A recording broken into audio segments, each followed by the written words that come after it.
Foi. Então, pessoal, agora na parte de física, nesse vídeo a gente vai falar sobre circuitos elétricos. Como eu falei antes de começar aqui a gravação, é importante eu falar na gravação, essa é uma parte bem introdutória da parte de circuitos elétricos que a gente está vendo nesse estudo de eletricidade em física. Nós vimos aí algumas leis, as leis de Ohm, a gente já viu alguma coisa na aula passada, na aula retrasada também. E agora a gente vai ver como monta um circuito e como funciona um circuito elétrico, tá? Para começar, a gente precisa entender o que é esse negócio de circuito elétrico. Isso daí, gente, é quando a gente precisa ligar aparelhos elétricos, né? Os aparelhos elétricos, eles são ligados a alguma fonte de eletricidade. A gente já estudou a descoberta da eletricidade, lembram disso? Eu passei para vocês um artigo belíssimo que a gente vai discutir na semana que vem. A gente ia discutir hoje, só que como hoje a gente está fazendo essa live aqui, a gente vai deixar para a semana que vem. Talvez a gente fale alguma coisa sobre ele agora no final. A gente vai ver aquele artigo maravilhoso sobre a história da eletricidade, né, que serve tanto para a gente em química quanto para física. E aí vocês veem que ciência é uma coisa só, não tem essa divisão.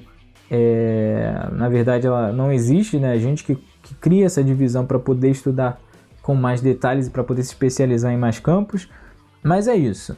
E o circuito elétrico é uma forma da gente organizar os aparelhos elétricos para que eles sejam alimentados por uma fonte. Essa fonte, pessoal, ela é geralmente uma bateria ou uma pilha, né? E ela precisa ser ligada a algum tipo de material que conduza bem a eletricidade. A gente vai ver na semana que vem, na aula de Química, a gente vai estudar as ligações metálicas. E quando estudarmos as ligações metálicas, nós vamos ver por que os metais são os bons condutores de eletricidade. Geralmente é por isso que eles são utilizados como fios elétricos, né? Como fios condutores. Então, se a gente pegar um fio elétrico, um fio que não esteja ligado a nada, tá, gente? Pelo amor de Deus. Você pegar um fio que não esteja ligado a nada e tirar aquela capinha de borracha, né? Você vê o fio pretinho ali, é uma capa de borracha. Ali dentro tem um metal, geralmente o cobre, né? Ali dentro tem um metal que é o cobre, filamentos de cobre. E os metais, eles são utilizados para isso por conta da liberdade que os elétrons possuem. Então, olha só, pessoal. Uma corrente elétrica nada mais, nada menos é que um fluxo de elétrons. Só que eu preciso corrigir isso. Eu não me sinto bem em falar para vocês que os elétrons estão correndo ali dentro, porque na verdade eles não estão. A gente tem átomos do metal, vamos supor o cobre. Então, num fio de cobre, naqueles filamentos de cobre, nós temos átomos de cobre, todos juntos, um do ladinho do outro. E os átomos, por ser muito grande, por eles serem muito grandes, os átomos de metal, a gente já viu isso agora na aula de química, eles têm elétrons muito dispersos, nuvem eletrônica dispersada demais. Isso vai fazer com que esses elétrons eles tenham mais liberdade para transitar. Só que a corrente elétrica ela é propagada através das vibrações dos elétrons. Então, um elétron vibrando, ele contagia o outro, digamos assim, e vai propagando essa vibração em todos os elétrons, criando uma corrente elétrica. Sacaram essa ideia? Entenderam isso daí? Então, os elétrons eles não estão correndo, tá? Como a maioria das animações, essa animação aqui mesmo do meu lado está mostrando os elétrons correndo. Muita gente vai falar sobre isso. Mas, tecnicamente, eles não estão saindo do lugar, não sai de um átomo e vai para o outro, né? Quando os átomos de metais eles se ligam e se unem, eles formam uma grande nuvem eletrônica em comum, em particular, beleza? E os elétrons eles têm mais liberdade para transitar. Olha só, isso aqui é importante. A gente tem em uma pilha, em uma bateria, dois polos, né? Dentro da pilha, essa pilha convencional que a gente conhece, tem uma reação química acontecendo e essa reação ela faz com que um lado da pilha seja mais carregado eletricamente falando. E esse lado que é mais carregado eletricamente falando é o lado negativo. Os elétrons são negativos, então eles estão mais do lado negativo. E o lado positivo, né, do outro lado, vai ter um polo positivamente carregado, ou seja, com falta de elétrons. O que acontece? O universo está sempre buscando equilíbrio. Então, quando você arruma um jeito de ligar o polo positivo da pilha com o polo negativo da pilha, e aí a gente liga isso através de um fio condutor, quando você une esses dois polos, né, que estão opostos ali, os elétrons automaticamente vão tentar estabilizar essa diferença de potencial que a pilha tem, que a gente chama de diferença de potencial, essa diferença de cargas. Vocês estão entendendo isso? Como é que tá aí? Então, se um lado ele é muito eletricamente carregado, é muito negativo, a tendência é que quando ligado do outro polo, ligado ao outro polo, que é o polo positivo da pilha, a tendência é que os elétrons caminhem, tá? Os elétrons não andam, mas eu vou usar esse sentido figurado para vocês entenderem melhor. A tendência é que os elétrons conduzam então essa energia, essa carga para o outro lado para poder estabilizar. E aí os elétrons eles vão fazendo isso, até que a capacidade da pilha acabe. Sacaram isso? É por isso que a pilha acaba uma hora, porque ela possui uma capacidade limitada. Essa capacidade da pilha, pessoal, e da bateria, de uma fonte de energia, a gente vai estudar daqui a pouquinho.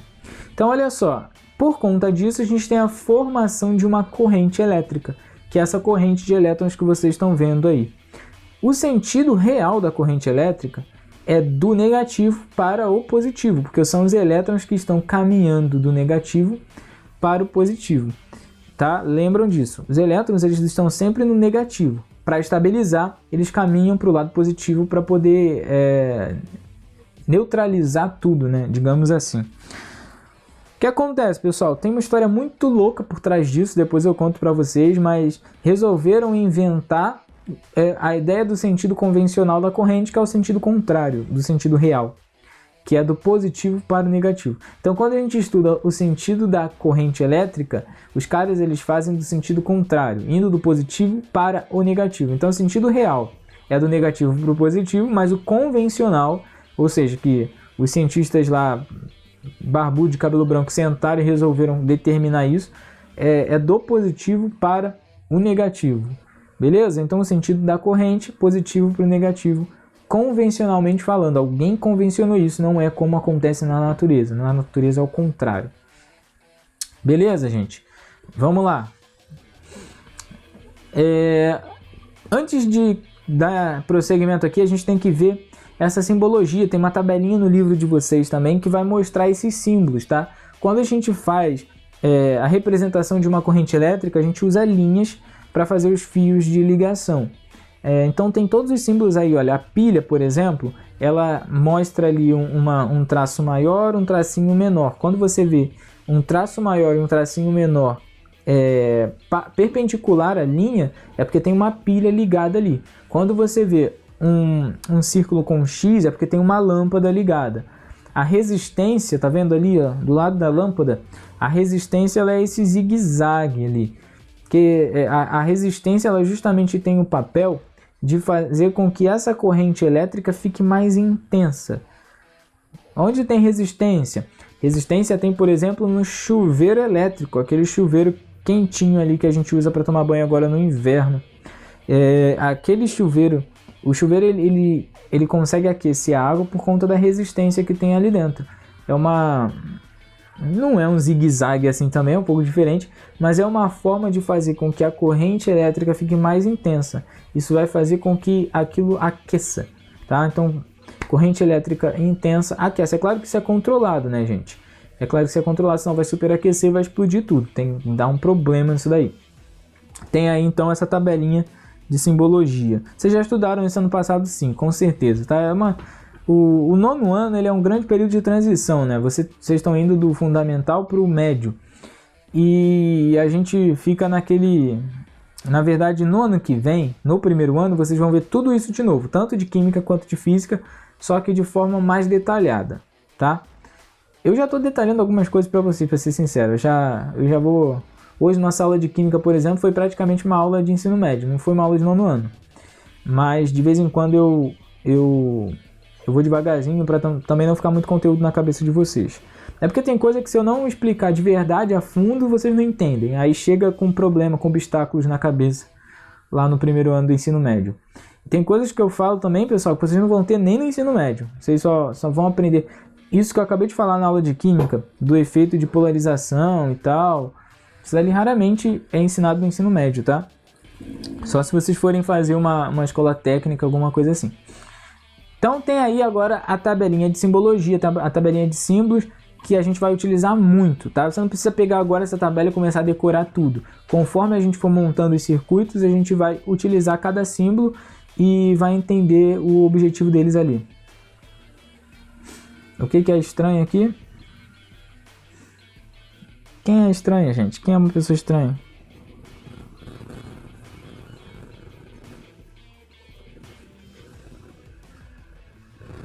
Ah, tem uma Júlia aqui, né? Tudo bom, Júlia? Seja bem-vinda. Vamos lá, continuando então aqui. Agora eu fiz diferente daquela corrente que a gente viu lá no começo, olha só. Nesse caso aqui, agora tem uma lâmpadazinha de LED ali, vocês estão vendo? E aí geralmente a gente vai montar os diagramas elétricos, não dessa forma coloridinha, né? Geralmente é mais... Vou mostrar para vocês como está aqui no livro. Olha só, esse exemplo ali... Deixa eu ver se a câmera vai focar no livro aqui de vocês. Opa! Cadê meu chroma key? Sumiu. É quando mostra o livro, dá essa zebra no chroma key. Mas olha só, deixa eu ver se a câmera vai... Aqui tem, tá vendo aqui, ó? Esse diagramazinho aqui está representando uma pilha. Ó, aqui tem a pilha com esses dois tracinhos. E aqui é uma lâmpada. É exatamente o que está aqui do meu lado nessa figura. Tem a pilha aqui embaixo e uma lâmpadazinha de LED ali em cima, tá? Essa aí é só um diagrama para vocês verem. Olha só, o sentido da corrente elétrica, né? Uma outra coisa importante ali, a gente tem as nomenclaturas da pilha. O lado positivo, pessoal, é o lado onde ficam os cátions, então é o cátodo, lembra disso. E o lado negativo, onde está concentrada a carga elétrica, é o lado onde ficam os ânions, então é o anodo, tá? Então cátodo é o polo positivo e anodo é o polo negativo. A gente vai estudar pilhas em química de uma forma mais detalhada com isso daí. Na física é só a parte dos diagramas. Vamos agora estudar o conceito de intensidade da corrente elétrica. A intensidade da corrente elétrica, pessoal, vai depender da quantidade de aparelho que está ligado no circuito. Então, olha só, a gente tem um circuito com uma determinada intensidade, como a gente viu ali, aquele que está ligado a uma pilhazinha só, ele tem uma intensidade X, uma lâmpada só. Tem um outro exemplo, que se você ligar, por exemplo, mais aparelhos, mais pilhas, a intensidade da corrente elétrica já vai variar. A intensidade ela é medida em ampere, tem um símbolozinho A que está aí do lado também. Então, olha só, tem um problema. Esses elétrons estão me deixando maluco. Luiz Correia, quem é você, cara?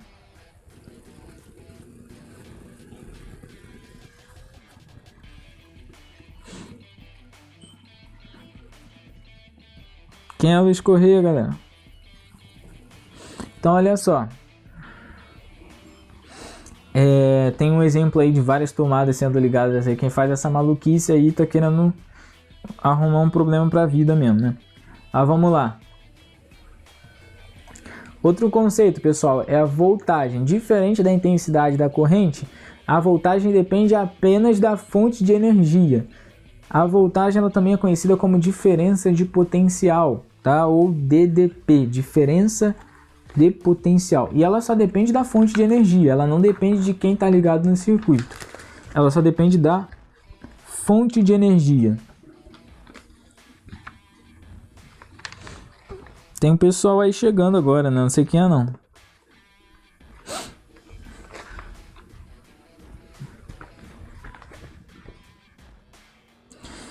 Pessoal, a voltagem ela também é conhecida como tensão elétrica. Em alguns lugares vocês vão ver isso, tá? Então a diferença aí entre a intensidade da corrente elétrica e a voltagem é que a intensidade ela vai variar de acordo com a quantidade de equipamentos ligados no circuito. A voltagem não, tá? A voltagem ela é o potencial da pilha. Quando a gente fala de potencial, pessoal, a gente fala de capacidade. tá? Eu tenho potencial para fazer alguma coisa, eu tenho a capacidade para fazer alguma coisa. Quando a pilha ela tem um potencial elétrico, é que ela tem capacidade de gerar uma corrente elétrica. Vocês entenderam? Quem está boiando?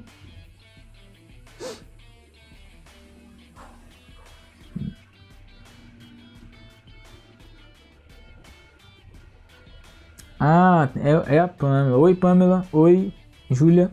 É o pessoal da outra escola, gente.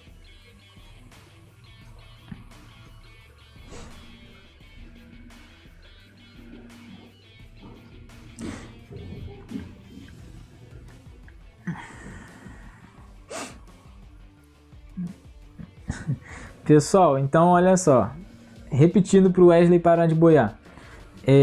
A voltagem, a diferença de potencial está relacionado com a pilha, com a fonte de energia.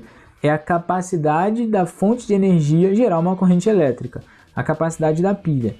Isso não depende de quantos equipamentos estão ligados, porque não importa quantos equipamentos estão ligados no circuito, a capacidade da pilha vai ser sempre a mesma, mas a intensidade da corrente elétrica vai variar de acordo com a quantidade de equipamentos ligados no circuito. Então, vamos supor que você coloque, sei lá, 5 lâmpadas. Vamos supor que você coloque 5 lâmpadas aí no circuito. A intensidade da corrente elétrica vai ser diferente, tá? Do que se você tivesse uma lâmpada só. Mas a voltagem da pilha vai ser a mesma, tá? A diferença de potencial, a DDP, vai ser a mesma. Sacaram essa ideia, gente?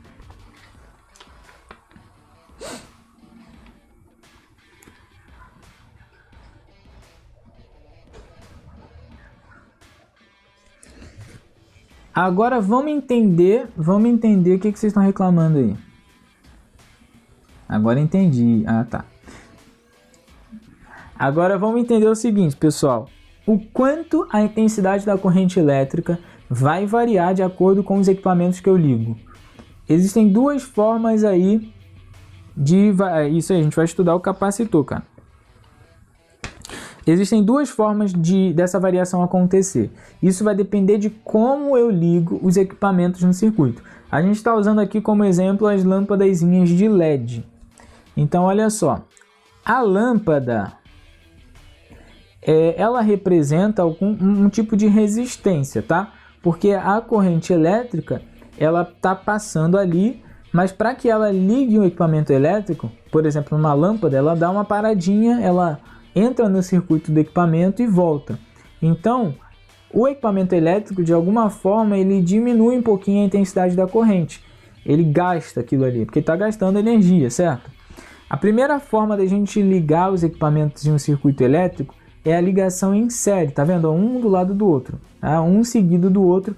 Isso na mesma linha, no mesmo fio aí do circuito elétrico. Vocês estão vendo? Uma atrás da outra. O que acontece aqui, pessoal? Cada LED desse daí representa uma resistência. Quando eles estão ligados em série, a gente soma todas essas resistências. Então a resistência ela vai ficar maior ainda. Vocês estão vendo o que acontece? Então vamos supor, sei lá, que a resistência seja 3 ohms para cada lâmpada. Isso significa que a gente vai ter uma resistência de 9 ohms, tá? Vocês vão ver aí no livro de vocês, deixa eu ver onde é que tá isso para eu falar para vocês aqui.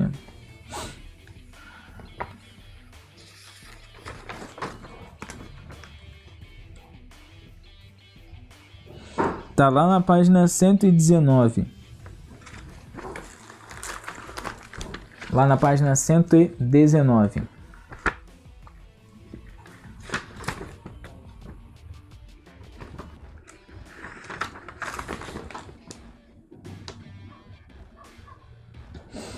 A resistência elétrica, pessoal, ela é medida em ohms, tá? Vocês vão ver os medidores a partir da página 122. Não vou falar muito sobre os medidores, não, para não gastar muito tempo nosso aqui, porque o cara que mede ampere se chama amperímetro, que mede volts se chama voltímetro, que mede ohm se chama ohmímetro. Então, é só botar o ímetro no final. E gasta muito tempo ficar falando disso. Então vamos lá, a resistência é medida em ohms. O ohm ele é representado por uma letra grega, o ômega, aquela letrinha assim, ó, redondinha, tá? E nesse caso aqui a resistência ela é somada, então ela fica maior. Só que a gente pode ligar isso em paralelo também e vai ficar de uma forma diferente. Olha o que acontece ali na ligação em paralelo. As lâmpadas não estão mais uma atrás da outra. É como se cada uma lâmpada fizesse parte de uma corrente elétrica diferente. O que acontece, gente? Naquela ligação que a gente viu anterior em série, a intensidade da corrente elétrica vai ser a mesma, a intensidade vai ser a mesma para todas as lâmpadas, porque elas estão no mesmo circuito ali, tá?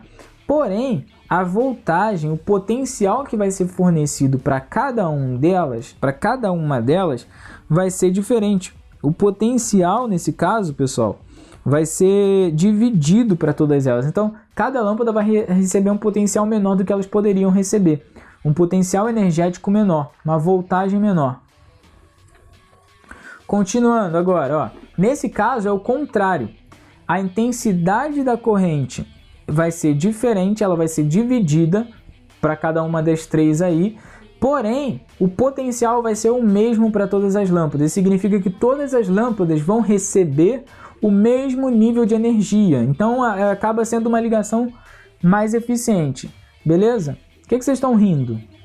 Vocês querem que eu mande um abraço para alguém? Imímetro.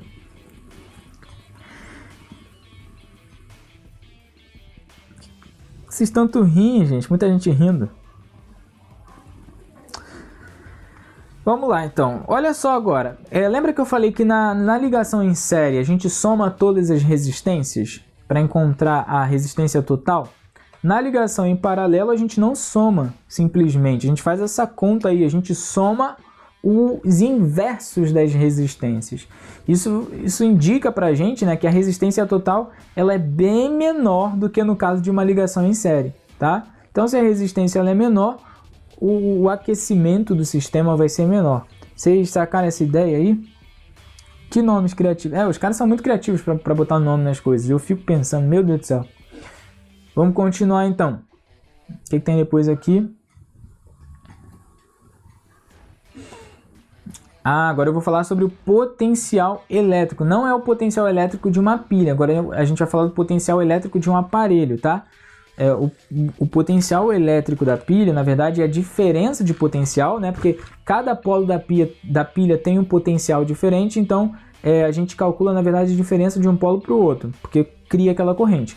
Agora eu vou falar do potencial elétrico ou potência elétrica dos aparelhos. Como que a gente calcula isso? Potencial elétrico, pessoal, é o quanto um aparelho gasta. O potencial dele, a capacidade dele de gastar energia. Isso vai depender da tensão elétrica, ou seja, do quanto ele recebe, e da intensidade, ou seja, a intensidade da corrente, que é o quanto ele interfere na corrente. Então é o quanto ele recebe de energia e o quanto ele interfere na corrente elétrica.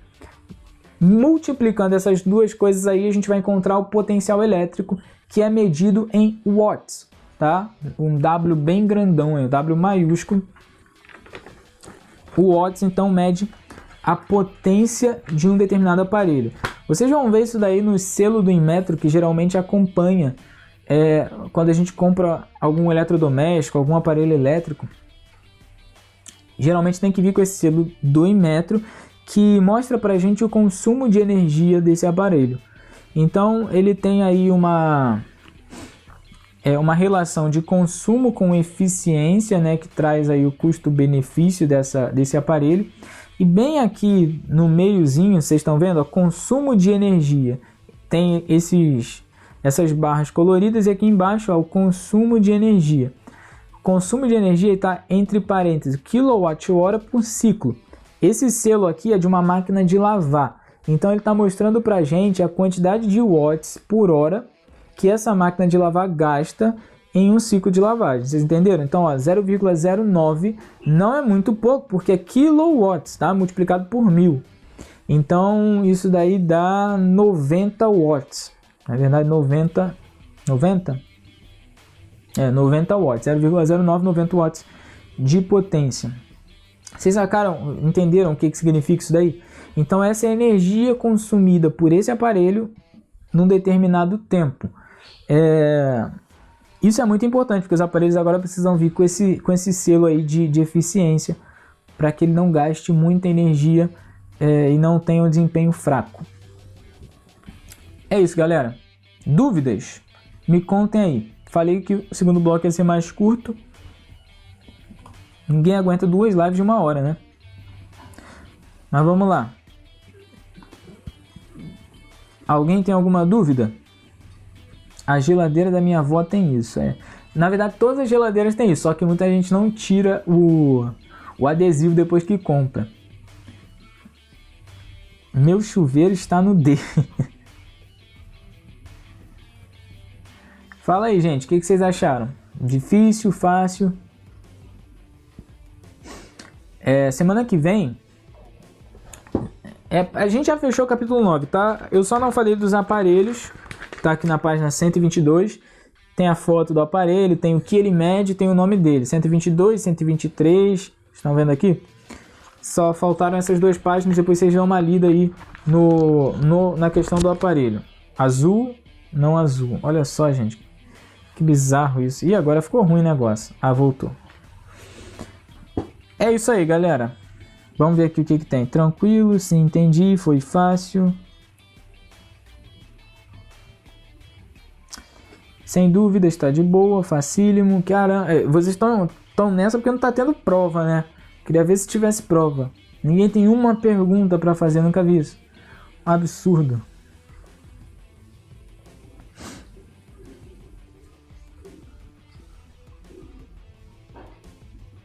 Ver se mais alguém vai falar que fácil. Cadê a galera? Gustavo já respondeu. Isabela não respondeu. O que você achou, Isabela? Tá faltando gente aqui. Ingrid tá de boa.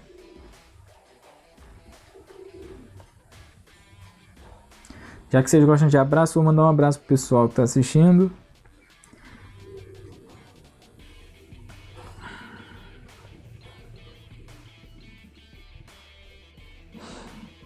Mas quem que sumiu na live aqui? Mayara tá aqui. Wesley. Fala aí, Wesley. O que você achou?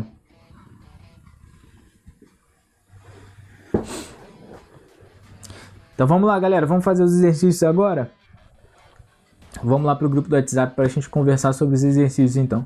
Até mais, um abraço. Até a próxima.